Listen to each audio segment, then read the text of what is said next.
Hello, welcome back to my channel. I'm Samantha Winona. This is Winona Reads.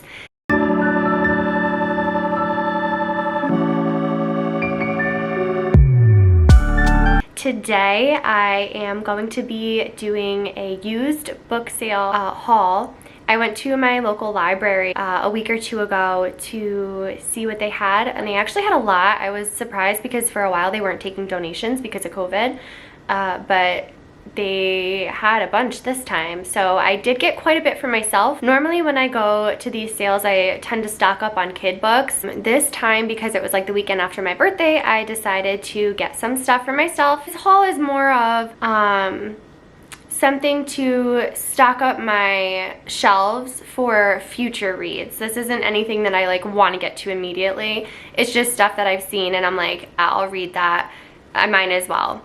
I went the last day of the sale, so you bring your own bag and you fill the entire bag for $1. So I spent $2 on like 36 books, which is crazy. But I think I got some good titles and I'm excited to show you guys. So let's get started. And it might be the candle in the back.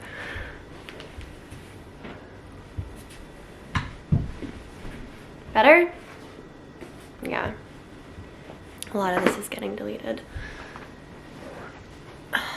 This is why I had to pick up more batteries because I take too long. Okay, much better. Look at that. Okay. The first book I picked up was The Dearly Beloved by Kara Wall. It is a national bestseller and it was also on the Read with Jenna book club. And this is about two pairs of couples that just the relationship over time. And it seemed to me like it would be a good summer read, so I thought I would give it a try. The back says two couples through decades of love and friendship, jealousy and understanding, forgiveness and commitment. It just seemed a little bit interesting and I thought, it was on sale, might as well. Like I said, a good summer read. Next book I got is also a New York Times bestseller. It's 3 Cups of Tea by Greg Mortensen and David Oliver Raelynn. And I feel like I've seen this everywhere. I was actually really excited to pick this up because it reminded me of Malala. I think that's how you pronounce it. Okay, I'm just gonna read the back because it's easier than me trying to make sense of what it's about.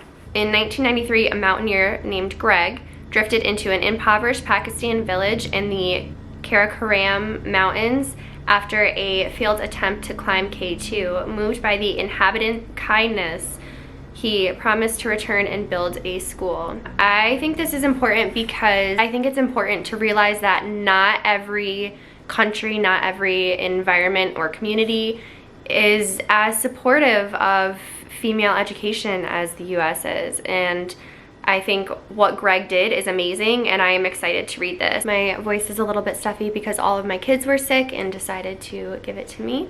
So don't mind how draining my voice sounds at times, please.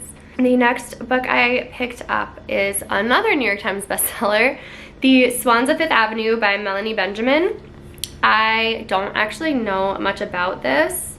I saw it probably 2 years ago. I feel like it was really popular and haven't really seen it since. But this says, to all appearances glamorous Babe Paley has it all. Money, beauty, jewels, and prestigious husband, gorgeous homes, influential friends. But beneath the elegantly composed exterior dwells of a woman longing for true love and connection. Enter Truman Capote. That's interesting. I didn't know that. So I guess this is just about, you know, being the elite of the elite, but still not really being happy and realizing that fulfillment comes in different ways. The next book I picked up is by Karen White, and it is The House on Trad Street. And this definitely was a cover buy. I thought it was pretty. It says, practical-minded realtor Melanie Middleton hates to admit even to herself that she can see ghosts, but she's going to have to accept it because an old man she met just days ago has died, leaving Melanie his historic Trad Street home, complete with a housekeeper, dog, and family of ghosts anxious to tell her something. I thought the cover was cute, which is why I picked it up, but it's short, nice and floppy. I think it's less than 300 pages, and sounds cute. South Carolina setting, ghosts. I'll give it a try. I don't mind. Okay, so the next one I picked up is Love in the Time of Cholera by Gabrielle Garcia Marquez. And this was a winner of the Nobel Prize, which I didn't know. I also didn't know it was a major motion picture. Interesting. In their youth, Florentino and Fermina fall passionately in love. When Fermina eventually chooses to marry a wealthy, well-born doctor, Florentino is devastated, but he is a romantic. He rises in his business career and I guess continues to long for Fermina. So I've heard it's heartbreaking, but that's really all I know about it, and I'm interested to see where their relationship goes, if they reconnect after so many years. I honestly don't know. Just making sure I don't have lipstick on my teeth. Next one is a National Book Award winner by Cormac McCarthy, and this is All the Pretty Horses. I read The Road in one of my last years of college, so probably 5 years ago, and I really liked it. I don't know, I liked the concept of it. I thought it could have been a little bit more involved, but I did really like it. Actually recommended it to my now husband, so I am excited to give some of his other work a try. I really haven't read too much of his other things. This one is it's the first volume of the Border trilogy. Tells of young John Grady Cole, the last of a long line of Texas Rangers. Across the border, Mexico beckons. With two companions, he sets off on an idyllic, sometimes comic adventure to a place where dreams are paid for in blood. So it's a modern-day Western full of horses and gunplay and romance. I honestly can say I haven't read anything like this as far as a Western, so that'll be interesting. And I do remember liking how easily readable his other book was, The Road. So I think I'll enjoy his other writing. I do want to end up getting all of his books just to have in my library for future reads. So we'll start with that one. The next book is quite a chunker. Oh my goodness, 500 pages. This is The Air You Breathe by Francis de Pontes Peebles. I don't know. This was another cover by for me, but I also thought it just sounded really cute. It says, some friendships, like romance, have the feeling of fate. A skinny 9-year-old orphan, Doris, is working in the kitchen of a sugar plantation in 1930s Brazil when in walks Gracia, the thrilling, ill-behaved daughter of a wealthy sugar baron. So their two widely different worlds connect, and their bond is shared over mischief and over deeper levels. I haven't read anything as far as a setting in Brazil before. Definitely a favorite time period of mine, the 30s, but I've never had a setting of Brazil. It looks like it also ends up taking place in LA during the golden age of Hollywood. So I think this is going to be really good, honestly. And I haven't heard anyone else read this, but it has a blurb that says breathtaking by the author of The House on Mango Street. I think it's going to be pretty unexpected, and I'm excited to see where the relationship goes over time. This is The Pilot's Wife by Anita Shreve. And this says, a pilot's wife is taught to be prepared for late night knock at the door, but when Catherine Lyons receives word that the plane flown by her husband has exploded near the coast of Ireland, she confronts the unfathomable, one startling revelation at a time. I mean, that sounds really good. A lot of these I picked up because I haven't read anything like them before. I wanted to pick up some things that were different from what I already have on my bookshelves. And so a lot of these are different time periods that I haven't read about, or different places around the world that I haven't read about. The next one I picked up is another New York Times bestseller. It's Paris the Novel by Edward Rutherford.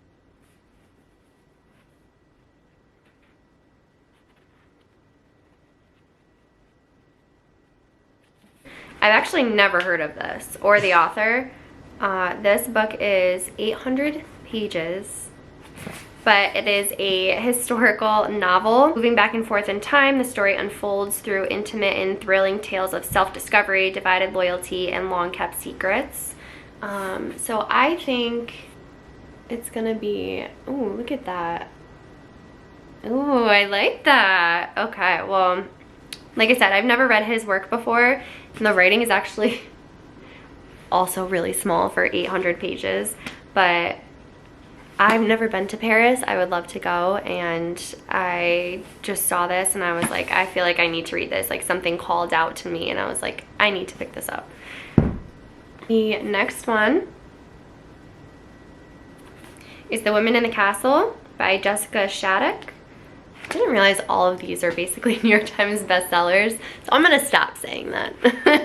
But this one I feel like was popular a couple of years ago, maybe 2 or 3 years ago, and I wanted to pick up. It was on my TBR way back when, and then I kind of forgot about it. So this one says, amid the ashes of Nazi Germany's defeat, Marianne returns to the once grand castle of her husband's ancestors.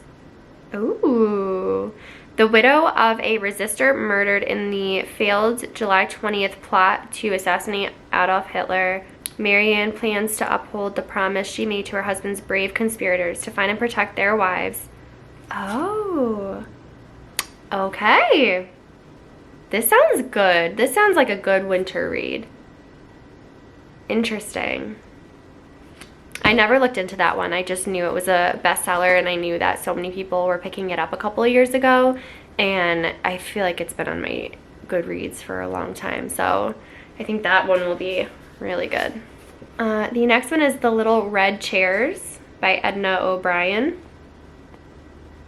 And this one was another one that I remember seeing a few years back on everyone's reading list. So I thought I would give this one a try too. This one says, in the dead of winter, a stranger arrives in the Irish town of Clunolia.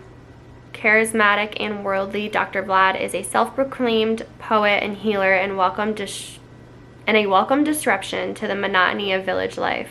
Before long, Fidelma falls under his spell and, defying the shackles of wedlock and convention, turns to him to cure her deepest pains. Then one morning, the illusion is abruptly shattered. He's arrested and revealed to be a notorious war criminal and mass murderer. Oh my gosh, this sounds good too. See, that's what I mean. That's why I like not really going into books with much detail, because I feel like that would be so much better to just dive right in and find out what's happening as it happens and not like look too much into it beforehand. The next one I have not seen on anyone's channels. Actually, I don't even know when this was published. Oh my gosh, 2000. Isn't it funny 2000 feels like 10 years ago and not 20?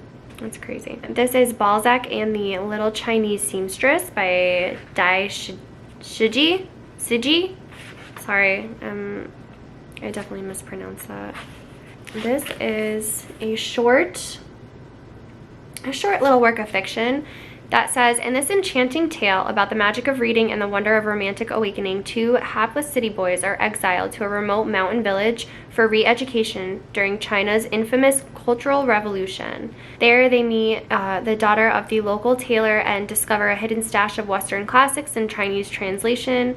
As they flirt with the seamstress, they secretly devour these banned books, and they find transit from their grim surroundings into a world they never imagined. That sounds really sweet and heartwarming. I kind of felt that way from just the cover. I really don't know how I just saw the spine, and for some reason I was like, again, like it just called to me and I needed to pick it up. It just sounds really sweet and just different from what I normally read, which I like. The next one is more, I don't know if I will get to this. Oh my goodness. This one I just wanted to have as far as like having some history on my shelves. This is the 9/11 Commission Report. But I just wanted to diversify my shelves and to have some history. Obviously this is about 9/11. This looks a lot bigger than it is. It's only 560 pages. Looks huge though. Look at that. I feel like I don't need to go into detail about it. I just think it's super important to have something like this, and it'll always be on my bookshelves. I think writing is the best way to remember history, and since I was alive for that, I was in 5th grade when 9/11 happened, and I think it's important to remember all the lives lost. It was a huge moment in history for the US. The next book I have is a classic by F. Scott Fitzgerald, and it is The Last Tycoon. Look at this.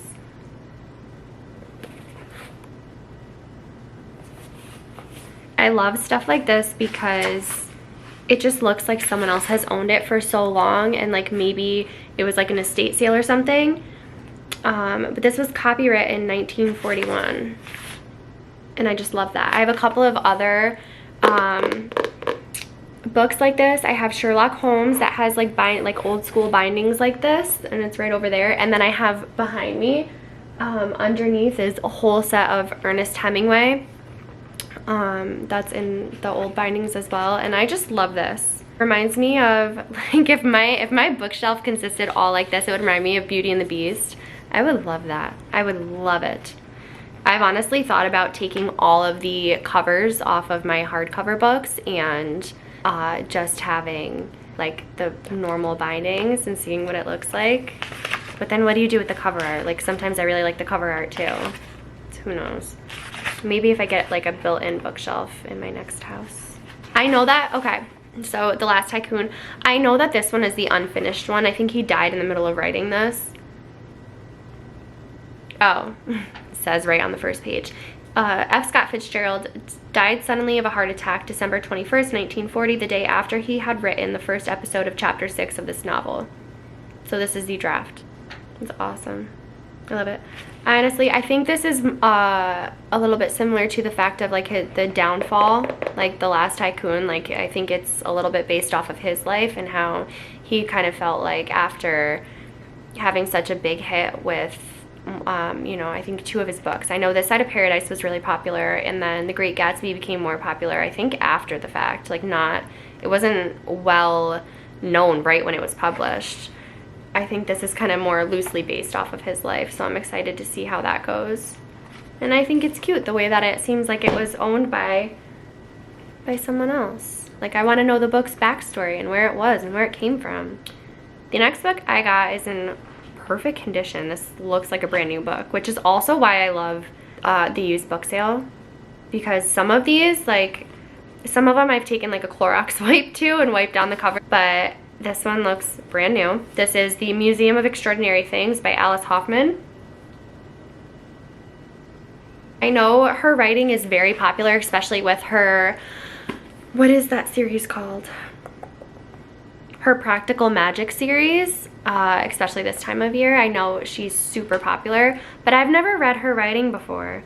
And the fact that this looks brand new, and it just sounds intriguing just by the title. This says, Coralie is the daughter of a impresario behind the Museum of Extraordinary Things, a Coney Island freak show that thrills the masses. An exceptional swimmer, Coralie appears as the mermaid in her father's museum alongside performers like the Wolfman and Butterfly Girl. One night she stumbles upon a striking young man taking pictures of moonlit trees in the woods off the Hudson River. The dashing photographer is Eddie, a Russian immigrant who has run away from his community and his job as a tailor's apprentice. It says Alice Hoffman weaves her trademark magic, romance, and masterful storytelling to unite them in this tender and moving story of young love. Honestly, not what I would expect from the title, I feel like, or the cover. But still, all the same. I'm intrigued to see as far as like the museum and those aspects. And kind of sounds not spooky, but it sounds like a perfect fall read too. The next one I got is The Last Days of Night by Graham Moore.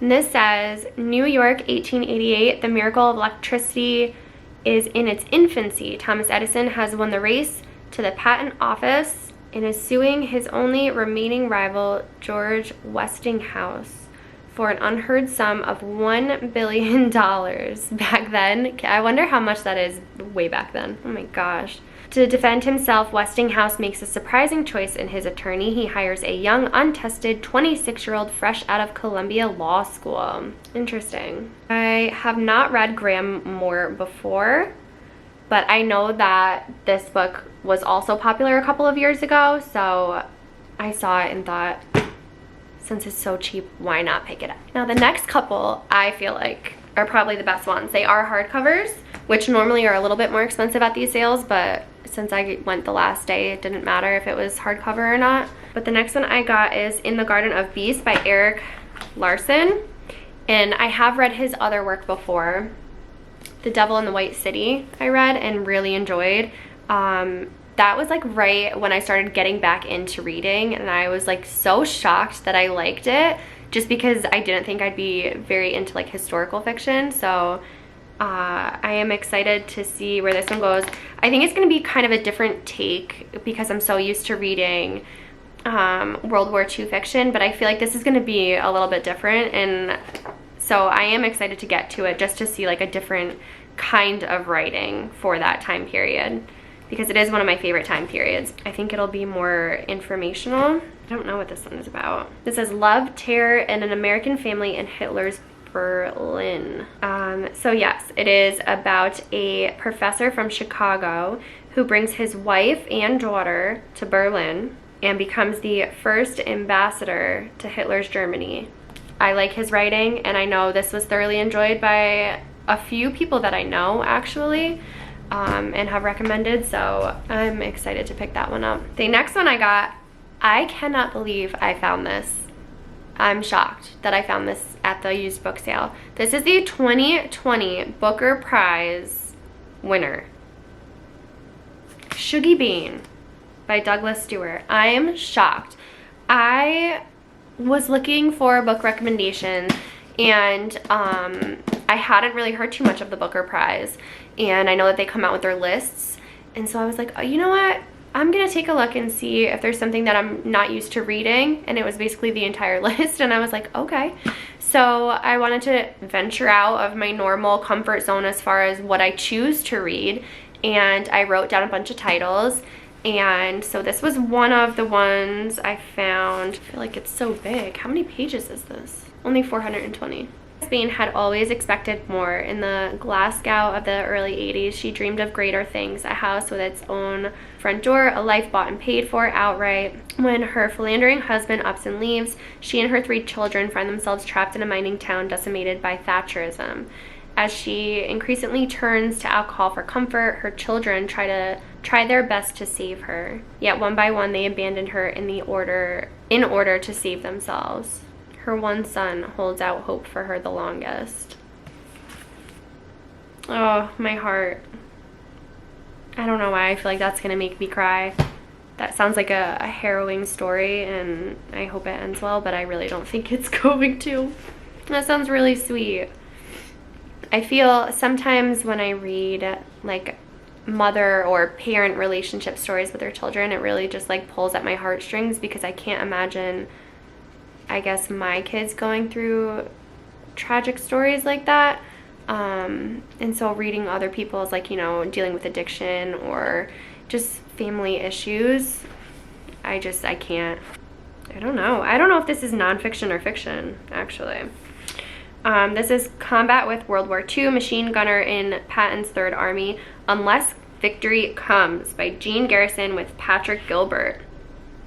This says, on December 16th, 1944, Jean Garrison turned 19. He spent his birthday in a muddy foxhole near the border of Nazi Germany, listening helplessly to cries of wounded comrades while exploding artillery shells sent shrapnel raining down on them, and the enemy prepared to attack. It has photographs. Oh, this is going to be good. I don't know why I'm so into World War II. I feel like, to me, it's just so unfathomable, but just reading about previous wars for some reason I just find so interesting. It seems like a whole different life, and I know it's not. It wasn't that long ago, but my gosh, I can't wrap my head around it, and so I feel like reading as much about it as I can, I don't know, it doesn't help, but I feel like it teaches me more about something that I just can't understand, kind of.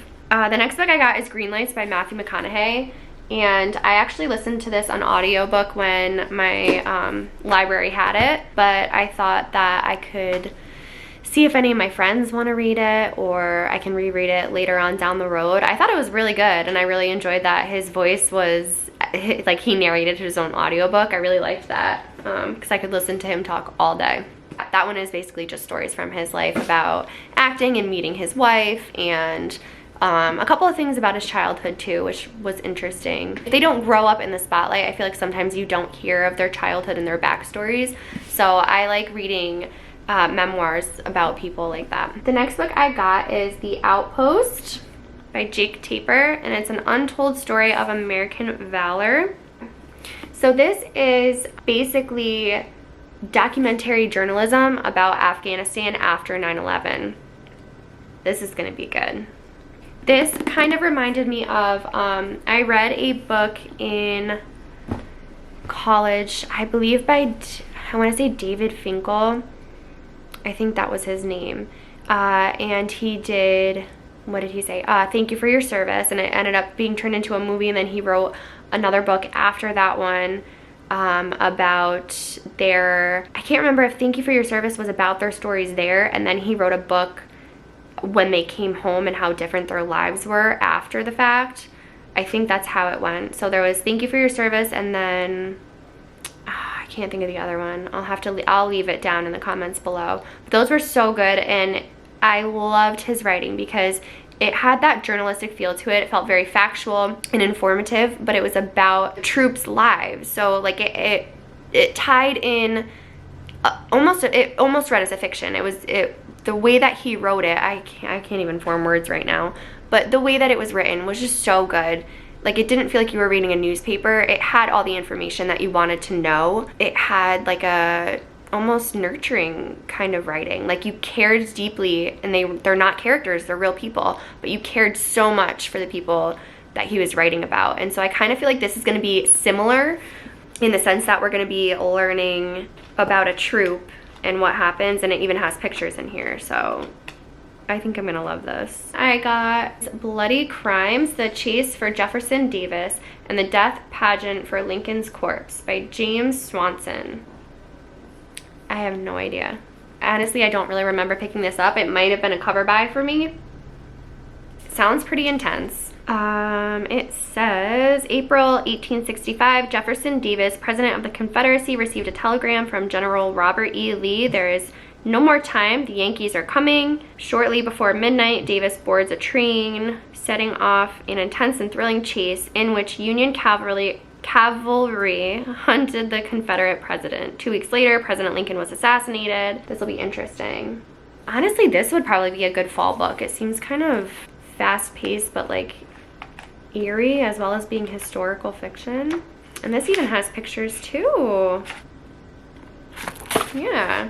So see what I mean? I just kind of go through and I pick stuff that I wouldn't normally get or wouldn't spend the money on myself, but because it's a used book.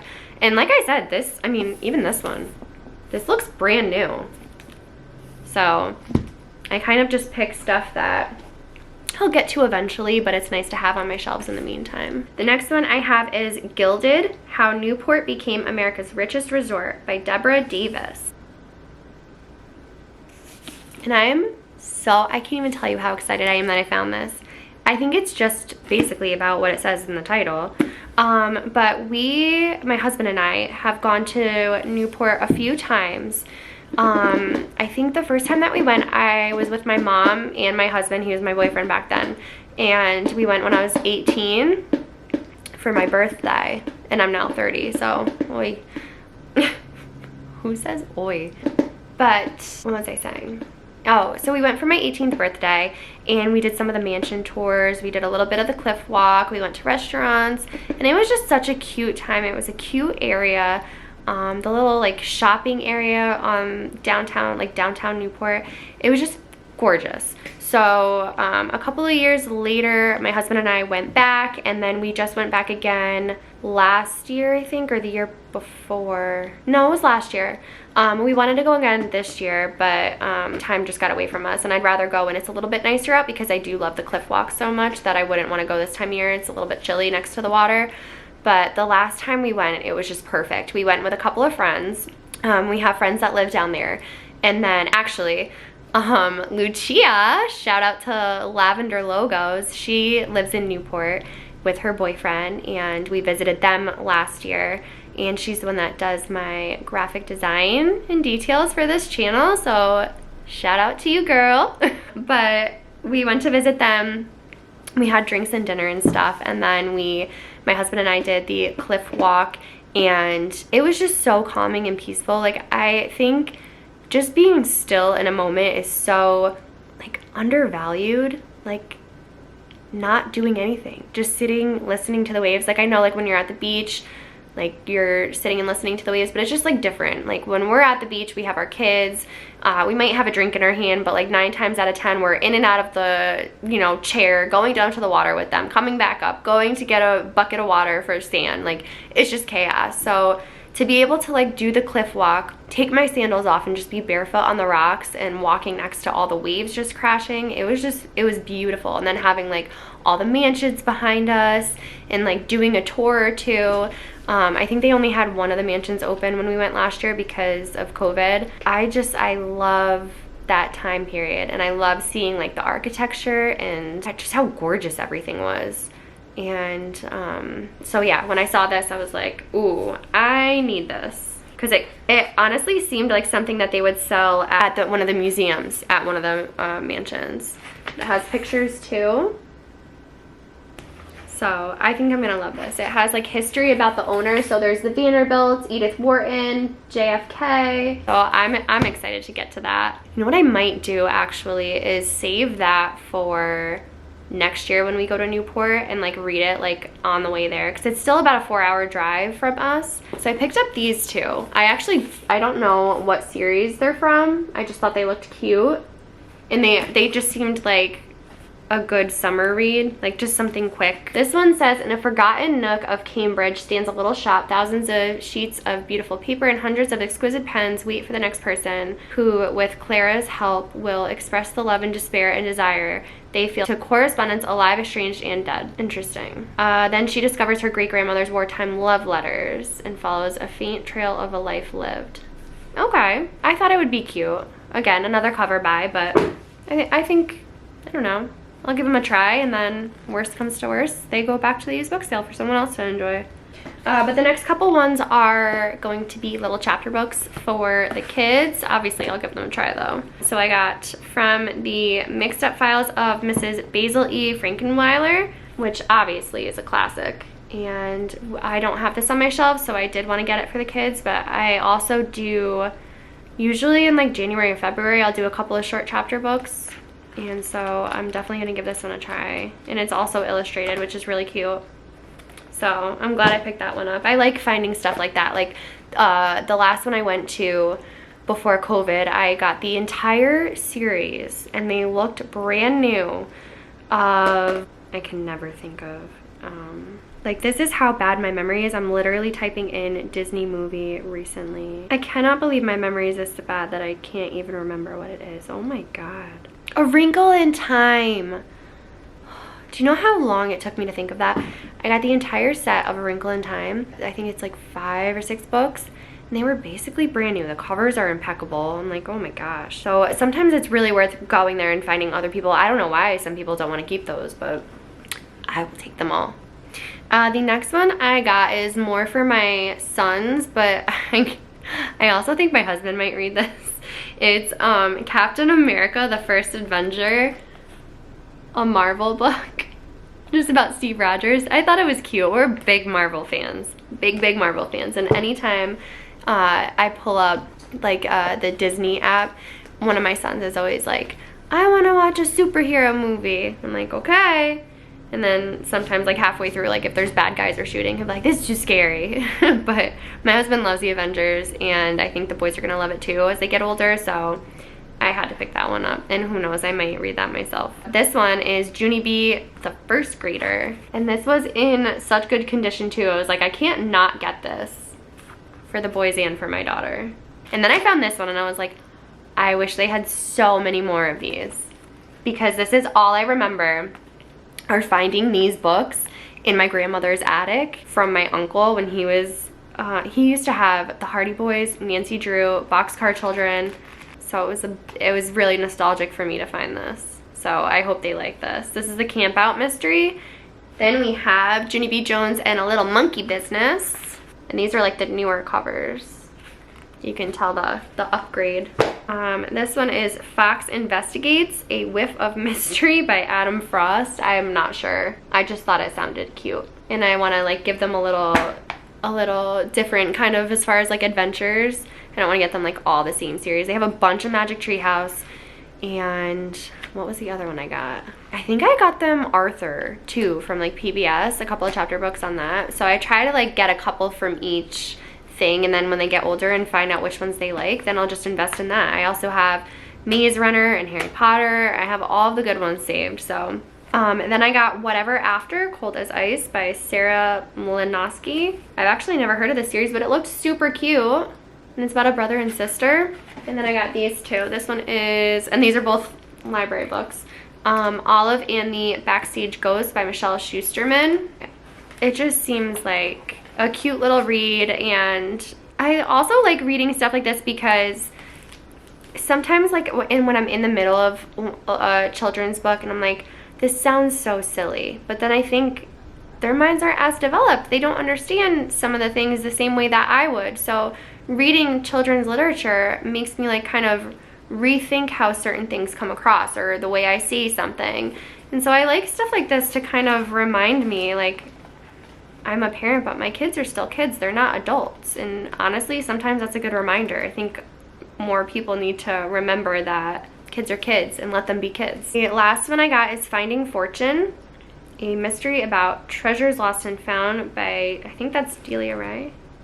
It says, running away from home isn't as easy as 12-year-old Ren thinks it will be. But at least she isn't running very far, just a few miles to the ghost town of Fortune. Again, I just kind of wanted to add some things to the boys' shelves, so saving it for the future. And I'll probably pick it up just to see what it's about.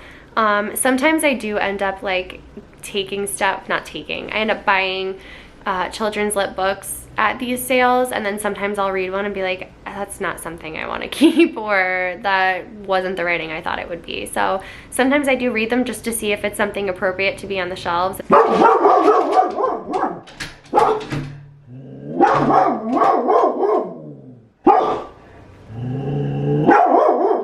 dog Emmett.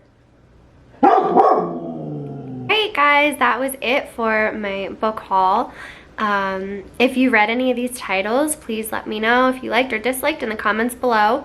You can also like my channel, subscribe, keep reading, have a good day, good night, and cheers. Bye.